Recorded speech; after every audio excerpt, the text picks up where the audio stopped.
నమస్కారం కిరణ్ టీవీ భక్తి ప్రేక్షకులకి స్వాగతం. నేను మీ గాయత్రి. ప్రస్తుతం మనతో పాటు ఉన్నారు ప్రముఖ ఆధ్యాత్మికవేత్త జ్యోతిష పండితులు పోతుకూచి చంద్రమౌళి శాస్త్రి గారు. గురుగారితో మాట్లాడదాం. నమస్తే గురుగారు. ఓం నమ శివాయ. ఓం శ్రీమాత్రే నమః. ఆయుష్మాన్ భవ. తల్లి చెప్పమ్మా. తప్పకుండా గురుగారు, థ్యాంక్ యూ సో మచ్. గురుగారు, జూన్ 2 తారీఖు గురువు మారుతున్నాడు. మళ్ళీ ఎవరి జాతకంలో అయినా గురువు సంచరిస్తే చాలా అదృష్ట యోగం అని భావిస్తూ ఉంటారు. వివాహం జరుగుతుంది, సంతాన యోగం కలుగుతుంది, అంటే అసలు ఇంకా ఊహించలేని శుభాలన్నీ కూడా వాళ్ళకే జరుగుతాయి అని అంటూ ఉంటారు. మళ్ళీ ఏ రాశుల్లో గురువు మారుతున్నాడు, ఏ రాశిలో సంచరించబోతున్నాడు జూన్ 2 నుంచి ఒకసారి తెలియజేయండి. ఓం బృహస్పతయే నమః. దేవానాంచ ఋషీనాంచ గురుం కాంచన సన్నిభం బుద్ధిమంతం త్రిలోకేశం తం నమామి బృహస్పతిం. ఆది గురువులందరికీ కూడా, సనాతన ధర్మంలో ఉన్నటువంటి పీఠాధిపతులందరికీ కూడా, మాకు విద్యనందించి ఎంతో జ్ఞానాన్ని ఇచ్చినటువంటి గురువులందరికీ కూడా నమస్కరిస్తూ, గురువు యొక్క అనుగ్రహం ముందు మాలాంటి గురువుల మీద పడాలని కోరుకుంటున్నాను. మరి ఆ గురువు యొక్క దృష్టి ముందు ఆ కిరణాలు మా మీద పడ్డాయి అనుకోమ్మా. గురువుల యొక్క ఆరోగ్యము, వారికి ఉన్నటువంటి బుద్ధి జ్ఞానము అన్నీ కూడా ఎంతోమందికి కిరణాల రూపకంగా వెళ్తూ వాళ్ళందరికీ కూడా శుభం జరగడానికి అవకాశం ఉంటుంది. కాబట్టి ఈ గురువు ముఖ్యంగా రేపు జూన్ 2వ తేదీన అధిక జ్యేష్ఠ మాసంలో మంగళవారం రోజున సాయంత్రమో రాత్రో కర్కాటక రాశి తన ఉచ్చస్థిత రాశి. ఏదైనా సరే ఒక గ్రహము స్వక్షేత్రంలో కానీ మిత్రక్షేత్రంలో కానీ ఉన్నా ఉచ్చక్షేత్రంలో ఉంటే దానికి తిరుగులేదు. అందులో కర్కాటక రాశి భగవానుడు ఈ యొక్క బృహస్పతికి అత్యంత కీలకమైనటువంటిది. మరి ఆయన సొంత నక్షత్రంలో దాదాపుగా జూన్ 18 వరకు ఉంటాడు. జూన్ 18. ఒక గ్రహము అది ఉన్నటువంటి నక్షత్రాన్ని బట్టి ప్రభావాలు అధికంగా ఇస్తూ ఉంటుందమ్మా. శుభాలు ఇవ్వచ్చు, అశుభాలు ఇవ్వచ్చు. గురుడనంత మాత్రాన అన్ని శుభాలు ఇవ్వాలని లేదమ్మా. వారి యొక్క జన్మజాతకాలలో ఈ గురుడు ఎక్కడైనా తేడాగా ఉంటే, ఇబ్బందులు పెట్టేవాడుగా ఉంటే, అవన్నీ కూడా ఇప్పుడు కొంతమందికి కొన్ని రాశుల వారికి ఆ ఇబ్బందులు తప్పవు. గురుడు ఉచ్చలో ఉంటే ఇంకా ఇబ్బందులు ఎక్కువ ఇస్తాడు. శని కన్నా ఇబ్బందులు పెట్టే వాళ్ళలో గురుడు గొప్పవాడు. శనే మనల్ని అందరినీ ఇబ్బంది పెడతాడు, దంపతులను విడదీస్తారు అనుకుంటారు కదా. ఎవరి జన్మజాతకాలలో అయితే కనుక గురుడు సరిగ్గా లేకుండా పాపగ్రహ భావాలు అని ఉంటాయమ్మా. ఆ భావాలకి లింక్ అయి ఉంటే గురుడు విడదీసినటువంటి స్థితి కానీ, ఆ ఆరోగ్యాన్ని పాడు చేసే స్థితి కానీ, విద్యలో భంగం కలుగజేసే స్థితి కానీ ఏ గ్రహము ఇవ్వదు. అంత గొప్ప నేచర్ ఉన్నటువంటి వాడు గురుడు. పెద్ద గ్రహం కదా, అన్ని పెద్దగా ఇచ్చేస్తాడు. కాబట్టి ఈ గురుడు కర్కాటక రాశిలోకి జూన్ 2న మారి 18 వరకు సొంత నక్షత్రంలో ఉండి అక్టోబర్ 31 వరకు కూడా ఆయన సంచరిస్తూ ఉంటాడు. జూన్ 18 నుంచి ఆగస్టు 19 వరకు కూడా గురుడు కర్కాటక రాశిలో శని యొక్క నక్షత్రమైన ఉత్తరాభాద్రలో ఉంటాడు.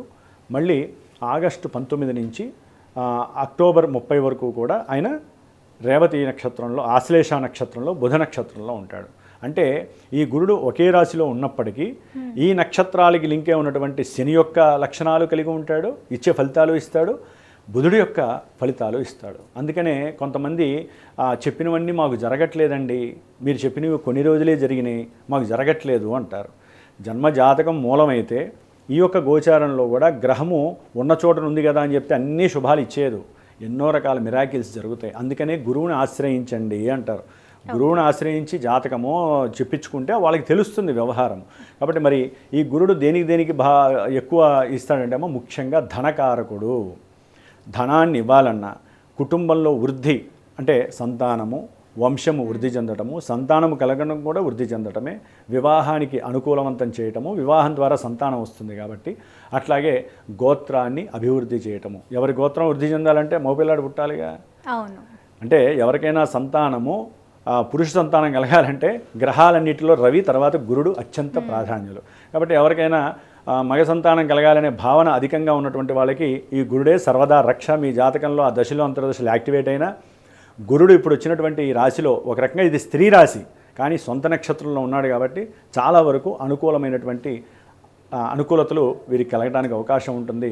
అందులో ముఖ్యంగా జ్ఞానానికి హేతువు. ఎవరైతే హయ్యర్ ఎడ్యుకేషన్స్ చదవాలనుకుంటున్నారో ఎవరైతే కనుక ఉన్నతమైనటువంటి విదేశాలకి వెళ్ళాలనుకుంటున్నారో వారికి కూడా అనుకూలము. కొంతమంది విదేశాల నుంచి తిరిగి వచ్చేటటువంటి అవకాశం కూడా ఈయన కలుగు చేస్తున్నాడు. ఎందుకంటే మన యొక్క జోడియాకలో కర్కాటకం అనేటటువంటిది 4వది, అంటే స్వక్షేత్రాన్ని స్వదేశాన్ని తెలియజేస్తుంది. అంటే విదేశాల్లో ఉన్నటువంటి వాళ్ళు ఇక్కడికి వచ్చేటటువంటి వాళ్ళు చాలామంది ఉండే అవకాశాలు ఉన్నాయి. ఏది అక్టోబర్ 31 లోపల చదువుకున్న వాళ్ళు, ఉద్యోగం లేని వాళ్ళు, ఉద్యోగం వచ్చి కూడా రిజైన్ చేసి వచ్చేవాళ్ళు చాలామంది ఉంటారమ్మా. కాబట్టి ఎందుకని స్వదేశంలో వీరికి అత్యున్నతమైనటువంటి బరువు బాధ్యతలు ఈయన ఇవ్వబోతున్నాడని అర్థం చేసుకోండి. అంటే లక్ష్మీ ప్రదాయకుడు ఎవరంటే గురువు.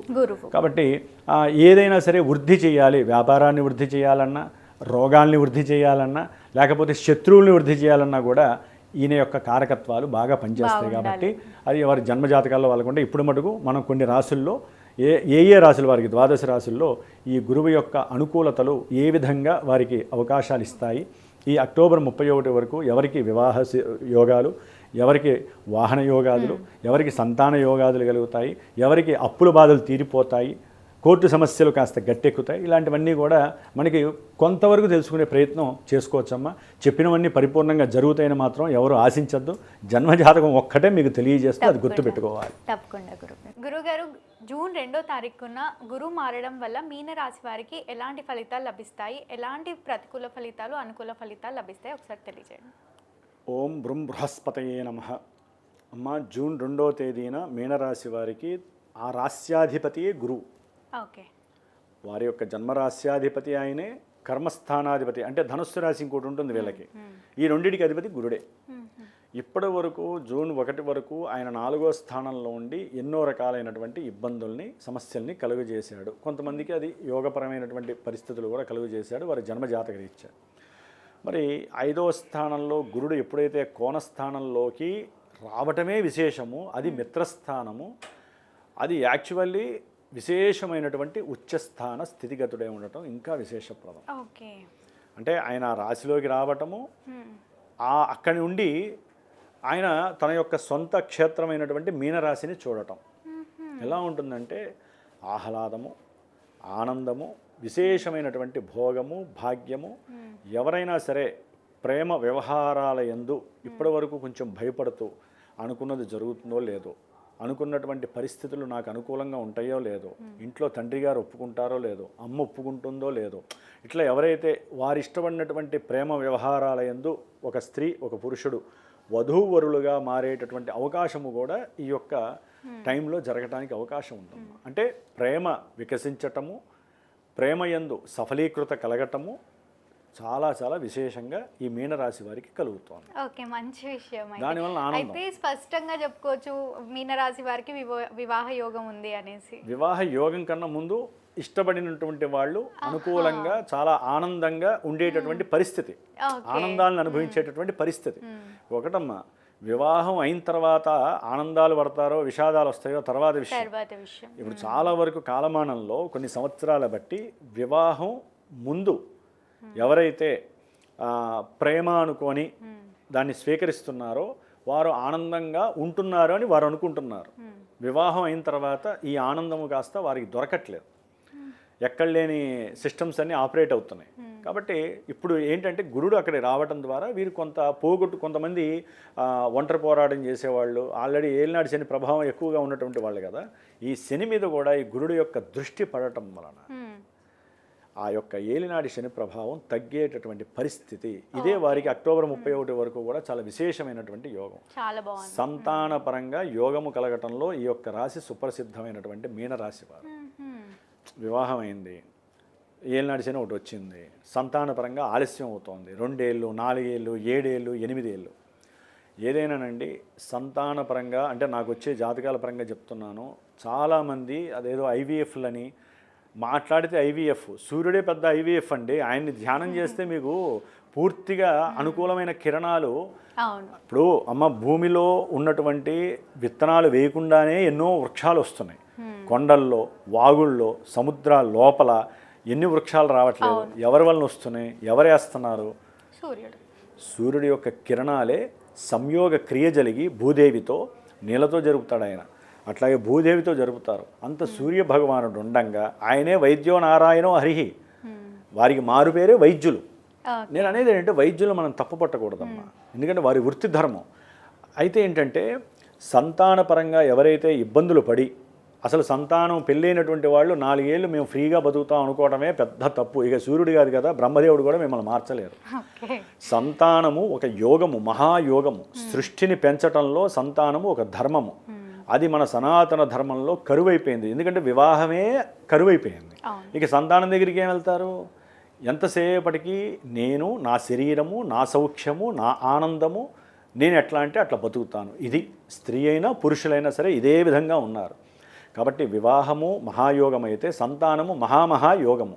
దాన్ని మనం నిలుపుదల చేయకూడదు. ఓకే, మీకు ఇప్పుడు పెళ్ళి 20 ఏళ్ళకి కాదు, 25 ఏళ్ళకి ఇబ్బందిగా ఉంది, 30 ఏళ్ళకి చేసుకుంటే అవుతుంది, లేకపోతే లేదు. 30 ఏళ్ళ తర్వాత కూడా వివాహం చేసుకొని చాలామంది సంతానానికి మా వాళ్ళు వద్దనుకున్నామండి అని చెప్పుకోవటం. 4 ఏళ్ళు 5 ఏళ్ళు అవుతారు, తర్వాత సంతానం ఎక్కడ కలుగుతుందండి? యోగించే గ్రహము వివాహం వెంటనే యోగిస్తాయమ్మా. ఎందుకంటే అమ్మా, వివాహానికి సంబంధించినటువంటి కొన్ని సిగ్నిఫికేషన్ స్థానాలు ఉంటాయి.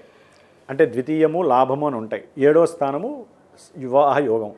ఈ 2, 11 సంతానానికి కూడా సపోర్టింగ్ చేస్తాయి. అంటే అందుకని వివాహం అయిపోగానే 4 నెలలకు 5 నెలలకు ఇంట్లో పెద్దవాళ్ళు అడుగుతారు, ఏమ్మా ఏదైనా విశేషమా అని. ఎందుకంటే ఈ 5వ భావం ఎక్కడొక్కడ టచ్ అయిపోతుందని నమ్మకం. ఎందుకంటే ఆల్రెడీ సపోర్టింగ్ భావాలు ఉన్నప్పుడు 7 బదులు 5 వచ్చేసింది అనుకోండి, సంతాన యోగం. అందుకని ఇక్కడ ఆ యోగాన్ని ఎవరు పక్కకి జరపకండి. చక్కగా అది భగవంతుడు మనకి ఇచ్చినటువంటి భిక్ష, వరము, దాన్ని చక్కగా అనుభవించండి. ఒకవేళ కొంతమందికి ఎన్నోసార్లు 1-2 సార్లు ఇబ్బందులు జరుగుతూ ఉంటాయి చూసారమ్మా, వాళ్ళు కూడా ఎన్నో రకాలుగా చేసుకోవాల్సిన పరిస్థితులు చాలా ఉంటాయి. అదేంటంటే నక్షత్ర ప్రభావాలు ఉంటాయి, వారి జన్మజాతకంలో కర్మదోషాలు ఉంటాయి, సరే పితృదోషాలు ఉంటాయి, సర్పదోషాలు ఉంటాయి, ఇట్లా ఎన్నో ఉంటాయి. అవి గురువు ద్వారా చూపించుకొని అసలు సంతానం ఎందుకు అలా కొంతమందికి వచ్చి 4 నెలలకి విచ్ఛిన్నం జరగటం, అసలు సంతానానికి జరిగిన ప్రస్తావనే జరగకపోవటము, ఇవన్నీ కూడా గురువు ద్వారా తెలుసుకొని వాటికి సరైన పరిష్కారాలు చేసుకోవడం ద్వారా వీరికి మూమెంట్స్ అనేవి ముందుకు వెళ్తాయి. కాబట్టి మీనరాశి వారికి సంతాన యోగం కలుగుతుంది. కొంతమంది ఏదైనా పెట్టుబడి పెట్టుంటారు కదా, చక్కటి ధనం రావాలి, లాభం రావాలి, అది బంగారు రూపకంగా కానీ, వెండి రూపకంగా కానీ, ధన రూపకంగా కానీ ఎవరైతే పెట్టుబడులు పెట్టారో చక్కటి విపరీతమైనటువంటి ధనము యాక్టివేట్ అయిపోతుంది. అది సడన్గా అకస్మాత్తుగా వాటిలో అది షేర్స్ కావచ్చు, వాళ్ళు రూపాయి పెట్టినా కూడా అది 4 రూపాయలైనా వాళ్ళకి అదే యోగం కదమ్మా. 1,00,000 రూపాయలు పెట్టిన వాళ్ళకి 4 లక్షలు అయింది అనుకోండి, ఆ మహాయోగం అది. కాబట్టి ఎవరైతే ధనము కావాలి అనుకోని షేర్స్లో కానీ, లేకపోతే కొంతమంది ఇప్పుడేమో మ్యాచ్లు జరుగుతున్నాయి వాటిల్లో కానీ పెట్టి ఉన్నా, అదే ఈ ముందు పెట్టినా ఈ యొక్క 4 నెలల్లో కొంచెం వారికి లాభం కలగటానికి అవకాశాలు ఉన్నాయి. ధన లాభము, ధనకారకుడే గురుడు కాబట్టి చాలా మంచిది. భాగ్యము, ఎందుకని ఆయన దృష్టి భాగ్యస్థానం మీద పడుతుంది. సడన్గా భాగ్యస్థానం, తల్లిగారి తండ్రి గారి ఆస్తులు కలవటం, దాని ద్వారా విశేషముగా వీరు కాస్త ప్రయాణాలు, సుఖవంతమైనటువంటి ప్రయాణాలు, ఫ్లైట్లలోనో లేకపోతే నీటి బోట్లు ఉంటాయి కదా, స్టీమర్లలోనో, ఏ అండమాన్ నికోబార్ దీవులకో హ్యాపీగా వెళ్ళి ఎంజాయ్ చేసేటటువంటి పరిస్థితి మీనరాశి వాళ్ళు. ధనం ఉన్నా లేకపోయినా ఆ కోరికలు కలుగు చేస్తూ ఉంటాడు ఈయన. నీటికి సంబంధించినటువంటి ప్రయాణాలు ఆనందకరంగా వీరు అనుభవిస్తారు మీనరాశి వారు. దూర ప్రయాణాల్లో వీరు చక్కగా ఆనందకరమైనటువంటి నదీ తీర్థస్థానాలు కంపల్సరీ మీనరాశి వాళ్ళందరూ చేస్తారమ్మా. ఎందుకంటే గురుడు జలరాశిలో ఉండటం, జలరాశిని చూడటము, మళ్ళీ జలరాశి అయినటువంటి తన స్వక్షేత్రాన్ని చూడటము, శనిని చూడటము, కోరిక ఎక్కువైపోద్ది. వీళ్ళకి ఎన్ని ఆటంకాలు వచ్చినా సరే ముందు వెళ్ళి ఆ నీళ్ళల్లో, ఇప్పుడు ఏదో యమునా నది పుష్కరాలు వస్తున్నాయి, ఎక్కడో ఒకడ వెళ్ళాలి, చక్కగా మునగాలి, స్వామివారి అనుగ్రహం తీసుకోవాలి. ఆల్రెడీ వీళ్ళకి దైవభక్తి ఎక్కువగా ఉంటుంది మీనరాశి వాళ్ళకి. ఇక ఏం నడిచిన ఏం చేయడం, మా గురుడు యొక్క దృష్టి పడుతోందిగా, అసలు కట్టలు తెంచుకున్న పరిస్థితి వస్తుంది వాళ్ళకి. హ్యాపీగా ఉండే రోజులు మీనరాశి వారికి ఈ యొక్క అక్టోబర్ 31 వరకు కూడా గురుబలం చాలా సుస్పష్టంగా ఉంది. విద్యావంతులకైతే కనుక ఉన్నతమైనటువంటి విద్య, ఉద్యోగాదుల్లో మాత్రము కొంచెం అలజడి కలగడానికి అవకాశం ఉంటుంది. కర్మస్థానాధిపతి 5లో ఉండటం ద్వారా ఉద్యోగ వ్యవస్థలో కొంచెం వీరనుకున్న కంఫర్ట్నెస్ విషయంలో ఎక్కడో తేడాలు జరుగుతాయి. దానికి ఎన్నో ప్రణాళికలు చేస్తారు, ఎన్నో ఆలోచనలు చేస్తారు. అయినా కూడా ఉద్యోగాదుల్లో ఎక్కడో తెలియని ఇబ్బందులు పడే అవకాశం. తృప్తి ఉంటుంది అని ఈ ఉద్యోగమా ఆ ఉద్యోగమా అనేటటువంటి ఉద్యోగ వ్యవస్థలో మార్పులకి ఆలోచనలు ఎక్కువ చేస్తూ ఉంటారు. కంఫర్ట్నెస్ ఉంటుంది, బాగానే ఉంది, కానీ ఆ గ్రహం అట్లా చేస్తూ ఉంటుంది వాళ్ళని. కాబట్టి కొంతమంది ఉద్యోగం చేసేవాళ్ళు విదేశాల్లో ఉన్నటువంటి వాళ్ళకి ఉద్యోగం వదిలిపెట్టేసి ఇక్కడికి వచ్చి ఏదైనా సరే ఉద్యోగం వెతుక్కోవాలనే ఆలోచన కూడా మీనరాశి వారికి కలగడానికి ఈ 4 నెలల కాలం ఎంతోమంది వచ్చే అవకాశాలు కూడా ఉన్నాయి మీనరాశి వాళ్ళకి. తప్పకుండా గురుగారు. మళ్ళీ వీళ్ళు పాటించాల్సిన పరిహారాలు ఏమైనా ఉన్నాయా? అంటే గురుగారు అక్టోబర్ తర్వాత గురువు మార్పు వల్ల మళ్ళీ ఆ నెల తర్వాత వేరే ఫలితాలు ఉంటాయమ్మా. అప్పుడు మళ్ళీ మనం చర్చించుకోవచ్చు దాని గురించి. ఎందుకంటే రాశికి భావాలు మారిపోతే భావాలు మారినప్పుడు వీరికి సంబంధించినటువంటివి ఎన్నో ఆపరేట్ అయిపోతూ ఉంటాయి. కాబట్టి వీరికి చెప్పా కదా, వీరికి కొన్ని అనుకూలంగా ఉంటాయి మీనరాశి వారికి. కంపల్సరీ ఉద్యోగ వ్యవస్థలో అయితే కనుక సమస్యలు తప్పవు. కొంతమందికి చెప్పాక విదేశాల్లో ఉన్న వాళ్ళు వదిలేసి రావటము, ఉద్యోగాలు పోవటము కంపల్సరీ జరుగుతుంది. ఇక్కడ ఉన్న వాళ్ళకి కూడా జరిగి ఏదో ఒక దాంట్లో వాళ్ళు ఆనందాన్ని వెతుకునే పరిస్థితి ఉంటుంది. ఇటు అనుకూలమైన ఫలితాలు ఉంటాయి. 9-5 స్థానాలు అనేటటువంటిది ఒకటి వీళ్ళకి ఏంటంటే ఉద్యోగంలో పరిపూర్ణంగా నిర్వీర్యం చేసే పరిస్థితి ఉంటుంది. ఒక పక్క ఆనందం ఉంటుంది కాబట్టి రెండు కాస్త కొలాబ్సేషన్ జరగకుండా వీళ్ళంతటి వీళ్ళు ఆనందంగా ఉంటారు. ఉద్యోగానికి సంబంధించి ఏదైనా ఇబ్బందులు పడే వాళ్ళు ఉంటే కనుక గురువుకి సంబంధించినటువంటి పాశుపత రుద్రాభిషేకం ఉంటుందమ్మా. గురుమంత్రం ఉంటుంది. అది బ్రాహ్మడి చేత చక్కగా సాయంకాలము గురువారం సాయంత్రం పూట ప్రదోషకాల సమయంలో పాశుపత రుద్రాభిషేకం చేసి బిల్వదళాలతో స్వామివారిని అర్చించి కనుక వీరు చేసినట్లయితే కనుక శనగల నైవేద్యము, కాస్త లడ్లు, బేసిన్తో చేసినటువంటి లడ్లు నివేద్యం చేసి ఒక 3 బ్రాహ్మణులు పిలిచి భోజనం పెట్టడము, లేకపోతే వాళ్ళకి స్వయంపాక దానం ఇవ్వటం వలన వీరికి వెంటనే ఉద్యోగ ప్రాప్తి కలగడానికి అవకాశం ఉంటుంది. మీనరాశి వాళ్ళకి కంపల్సరీ జరుగుతాయమ్మా. మనం చేసేదాన్ని బట్టే కదా మన ధర్మం ఆధారపడి ఉంది. జరిగేది జరుగుతుంది అనుకుంటే జరిగేది అన్నీ జరుగుతూనే ఉంటాయి. మనం చేసినా చేయకపోయినా జరుగుతాయి. తింటే ఎట్లయితే నిలబడతామో, తినకపోతే ఎట్లా కుప్పకూలిపోతామో, మనం పూజలు చేయడం ద్వారా సనాతన ధర్మంలో మన వ్యవస్థతో పాటుగా అవస్థలు తొలగిపోయి వ్యవస్థ నిలబడుతుంది. మన యొక్క మంత్ర ప్రభావము, మానసిక ప్రభావము మన దేశాన్ని, మన ప్రపంచాన్ని కాపాడుతూ దాంట్లో ఉన్న మనల్ని కాపాడుతుంది. మన చుట్టూ ఉన్నటువంటి నాగరికత ప్రపంచాన్ని కూడా నిలబెట్టడానికి దైవ ధ్యానము అత్యంత కీలకమైనటువంటి పాత్ర వహిస్తోంది. గుర్తుపెట్టుకోండి. తప్పకుండా గురుగారు. ధన్యవాదాలు. శుభమస్తు. చూసారు కదా, మా వీడియో తప్పకుండా మీకు నచ్చిందని అనుకుంటున్నాను. గురువుగారి ద్వారా మీ జాతకం తెలుసుకోవాలి అనుకుంటే వీడియోలో స్క్రోల్ అవుతున్న నెంబర్ని కాంటాక్ట్ అవ్వచ్చు. ధన్యవాదాలు.